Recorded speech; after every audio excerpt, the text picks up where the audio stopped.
Adakah masih berbaloi untuk tuan-puan melabur emas walaupun harga emas kini itu meningkat?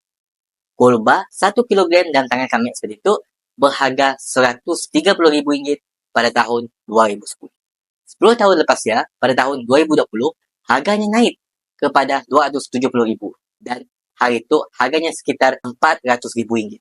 Dan dengan RM130,000, kini itu tuan-puan hanya mampu beli emas seberat sekitar 266 gram emas saja. Kenaikan harga emas hanyalah persoalan masa saja. Jangan rasa terkesan sebab beli emas mahal.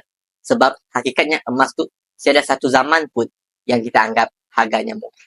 Bagi yang dah ada simpanan dalam bentuk duit, tukarkanlah sebahagian simpanan tuan-puan ke dalam bentuk emas fizikal. Sebab ia dapat melindungi kekayaan tuan-puan dari inflasi dan kejatuhan mata wang. Belian dan jualan emas bersama Public Gold adalah mudah dan sangat telus proses. Untuk bermula, tuan-puan boleh isikan detail di beg di bawah. InsyaAllah kami akan bantu tuan-puan sebaiknya.